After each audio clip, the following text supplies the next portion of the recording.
দেশের বিভিন্ন জেলায় বাড়ছে তীব্র গ্যাস সংকট। অনেক জায়গায় বন্ধ গ্যাস সরবরাহ, ফলে বিকল্প জ্বালানিতে অতিরিক্ত টাকা ব্যয় হচ্ছে চালকদের। ভোগান্তিতে আবাসিকের গ্রাহকরাও। এনে বিস্তারিত জানাতে নেত্রকোনা থেকে যুক্ত আছেন সহকর্মী রিফাত আহমেদ রাসেল, সাভার থেকে হুমায়ুন কবির এবং ময়মনসিংহ থেকে ইমতিয়াজ আহমেদ। শুরুতে চলে যাচ্ছি নেত্রকোনার রাসেলের কাছে। রাসেল, কবে নাগাদ পরিস্থিতি স্বাভাবিক হতে পারে আর স্টেশন মালিকরা কি বলছেন?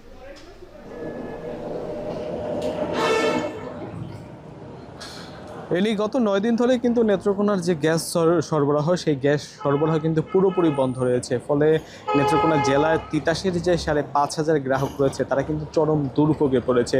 তবে সবচেয়ে বেশি দুর্ভোগে পড়েছে জেলার একটি মাত্র সিএনজি স্টেশন। এই সিএনজি স্টেশনটি পুরোপুরি বন্ধ থাকার ফলে জেলার যত সিএনজি চালিত যানবাহন রয়েছে সেই সবগুলো যানবাহনই কিন্তু এখন বিকল্প জ্বালানিতে কিন্তু চলতে হচ্ছে। এর ফলে দেখা যাচ্ছে যে অতিরিক্ত টাকা খরচ করেও কিন্তু তারা হিমশিম খাচ্ছেন।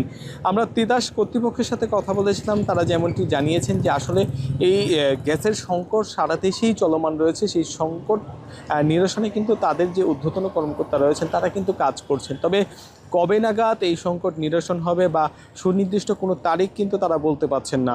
তারা চেষ্টা করে যাচ্ছেন যত দ্রুত সম্ভব গ্যাস সরবরাহ স্বাভাবিক করার। তবে এই সময় যারা চালক রয়েছেন নেত্রকোনা বা এর আশপাশের তারা কিন্তু বলছেন যে আসলে এই সময়টুকু কিন্তু তারা চরম দুর্ভোগে পড়ছেন। কারণ দিন শেষে কিছু টাকা তারা বাড়ি নিয়ে গেলেও এখন কিন্তু তাদের একেবারে বিপরীত চিত্র হয়ে গেছে।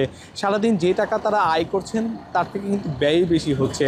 এর ফলে দেখা যাচ্ছে যে তাদের দুর্ভোগ বেড়েছে, যাত্রীদের কষ্ট বেড়েছে এবং অন্যান্য ক্ষেত্রে দেখা যাচ্ছে যে আসলে যাত্রীরাও কিন্তু ভোগান্তির শিকার হচ্ছেন। বিশেষ করে আমি যদি জেলা শহরের যারা তিতাসের গ্রাহক রয়েছে তাদের কথাই যদি বলি, তারা কিন্তু এখন গ্যাস না পাওয়ার ফলে কিন্তু বিদ্যুতের ব্যবহার করে কিন্তু রান্নাবান্না কাজ করছেন। তবে বিদ্যুৎ না থাকার ফলে সেই ক্ষেত্রেও কিন্তু তারা ভোগান্তির শিকার হচ্ছেন। তো সব মিলিয়ে বলা যায় যে নেত্রকোনা যে গ্যাস সংকট, সেই সংকটের ফলে কিন্তু পুরো জেলা জুড়ে এক ধরনের দুর্ভোগের সৃষ্টি হয়েছেন। আমি এই মুহূর্তে যে পাম্পটিতে দাঁড়িয়ে রয়েছি, এই পাম্পটিতে প্রতিদিন কিন্তু গড়ে ১০ থেকে ১২,০০০-এর মতো গাড়ি কিন্তু গ্যাস কিন্তু তারা নিত, কিন্তু এখন একেবারে পুরোপুরি বন্ধ থাকার ফলে কিন্তু পাম্প কর্তৃপক্ষ যারা রয়েছে তারাও কিন্তু আর্থিক ক্ষতির মধ্যে পড়েছেন। তারা বলছেন যত দ্রুত সম্ভব এই সংকট যদি নিরসন করা যায় তাহলে কিন্তু তাদের যে আর্থিক ক্ষতির পাশাপাশি যারা চালক রয়েছেন তারাও কিন্তু দুর্ভোগ থেকে পরিত্রাণ পাবেন। তো এই ছিল আমার কাছে নেত্রকোনা থেকে গ্যাস সরবরাহের সর্বশেষ এনি। গ্যাস পরিস্থিতির আরো খবর জানতে এবার চলে যাব সাভারে হুমায়ুনের কাছে। হুমায়ুন, আমরা নেত্রকোনার খবরাখবর দেখছিলাম, তো সাভারের আজকের গ্যাস সরবরাহের কি অবস্থা? বেশ কিছুদিন ধরে সাভারের শিল্প, আবাসিক এবং বাণিজ্যিক খাতে গ্যাস সরবরাহের মারাত্মকভাবে বিঘ্ন ঘটেছে। ফলে কিন্তু সাধারণ মানুষ, শিল্প, কলকারখানার মালিক সহ এবং বিশেষ করে সিএনজি পাম্পগুলোতেও কিন্তু দীর্ঘ লাইন। আমি যদি একটু দেখাতে চাই, এখানে সকাল থেকে গ্যাসের জন্য কিন্তু লাইন দিয়ে আছে, লম্বা লাইন কিন্তু এখানে রয়েছে। কিন্তু লম্বা লাইন দিয়ে ঘন্টার পর ঘন্টা বসে থাকার পরেও যেখানে ৬০০ থেকে ১৮০০ কিংবা ১৫০০ টাকার গ্যাস পাওয়ার কথা, কিন্তু সেখানে দেখা যায় যে ২০০ কিংবা ৩০০ টাকার গ্যাস তারা ভরতে পারছে। মোটামুটি এইসব কারণে কিন্তু পাম্পের যে মালিক রয়েছে, মানে পাম্পের যে স্টেশনের যেসব কর্মচারী রয়েছে তাদের সাথে কিন্তু বাকবিতণ্ডাও অনেক সময় ভুল বোঝাবুঝি সৃষ্টি হয়। কারণ আহ বলা হচ্ছে যে চালকরা অভিযোগ করছেন যে তারা আসলে পাম্পে গ্যাস থাকা সত্ত্বেও গ্যাস দিচ্ছেন না। এইসব কারণে কিন্তু নানা রকম সমস্যার মধ্যে পড়ছে। এছাড়া আবাসিকে তো মারাত্মক ভোগান্তি রয়েছে। এখানে স্থানীয় সাধারণ জনগোষ্ঠী যারা রয়েছে তারা কিন্তু লাকড়ির চুলা কিংবা ইলেকট্রিক চুলায় রান্না করছেন, ফলে একদিকে খরচ বেড়েছে, অন্যদিকে গ্যাসের বিলও দিতে হচ্ছে। সব মিলিয়ে একটা ভোগান্তি রয়েছে। পাশাপাশি গার্মেন্টস মালিকদের সাথে আমার কথা হয়েছে। উইন্টার ড্রেস লিমিটেড নামে একটি কারখানার জেনারেল ম্যানেজারের সাথে কিছুক্ষণ আগেই আমার কথা হয়েছিল। তিনি কিন্তু বলছিলেন যে গ্যাস না থাকার কারণে প্রতিদিন তাদের ১ লাখের বেশি, মানে ৩০ থেকে ৩৫ লক্ষ টাকার অতিরিক্ত জ্বালানি হিসেবে ডিজেল ব্যবহার করতে হচ্ছে। ফলে যে মালামাল রয়েছে, যেসব পণ্য উৎপাদন হচ্ছে, উৎপাদনের কস্টিং বেড়ে যাচ্ছে। আন্তর্জাতিক বাজারে আসলে এভাবে কস্টিং বেড়ে গেলে টিকে থাকা অনেকটা দুষ্কর বলে কিন্তু তিনি দাবি করেছেন।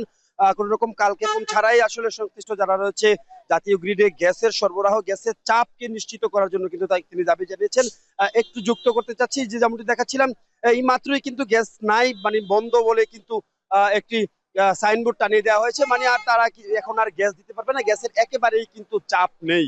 সব মিলে আসলে গ্যাসের গ্যাস সরবরাহের যে পরিস্থিতি সেটির উন্নতি না হলে কিন্তু সাভারের যে সাধারণ জনগোষ্ঠী রয়েছে তাদের কিন্তু ভোগান্তির শেষ নেই। একটু শেষ করতে চাচ্ছি, কিছুদিন আগেও কিন্তু গ্যাসের দাবিতে তিতাস ট্রান্সমিশনের যে আঞ্চলিক অফিস রয়েছে সেটি কিন্তু ঘেরাও করা হয়েছিল। আবাসিক গ্রাহকরা বলছেন যদি খুব দ্রুত সময়ের মধ্যে এটির সমাধান না হয় তারা আবার সেই তিতাস গ্যাসের আঞ্চলিক অফিস ঘেরাও করবেন। এ ছিল সাভার থেকে গ্যাসের পরিস্থিতির সবশেষ নিয়ে আমার কাছে বিস্তারিত। গ্যাস সংকটের আরও খবর জানতে এবার চলে যাবে ময়মনসিংহ ইমতিয়াজের কাছে। ইমতিয়াজ, আজকে সিএনজি ফিলিং স্টেশনগুলোতে ভিড় কেমন দেখছেন?